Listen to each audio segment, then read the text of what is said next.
চেষ্টা করবে, সে কিন্তু একটা বড় জায়গায় আপনার বিজনেসটাকে নিয়ে চলে যাবে।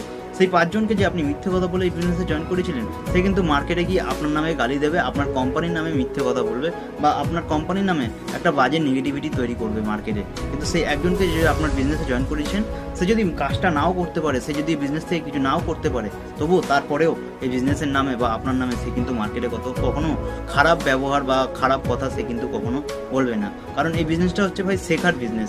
আপনি যদি শিখতে না পারেন, তাহলে কিন্তু এই বিজনেস থেকে কোনো কিছু অ্যাচিভ করতে পারবেন না।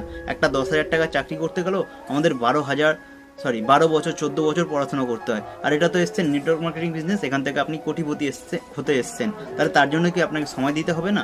অবশ্যই আপনাকে শিখতে হবে, তারপরে কিন্তু এই বিজনেস থেকে আপনি একটা বড় জায়গায় যেতে পারবেন। তো সেই জিনিসগুলো শেখার চেষ্টা করুন। কেন অন্যদের মিথ্যে কথা বলে ইনভাইটটা করছেন? এই জায়গায় সত্যি কথা বলে বিজনেসটা করুন। এরপরে যে পয়েন্টটা আসা যাক, এটা গেল তো ইনভিটেশন প্রসেস।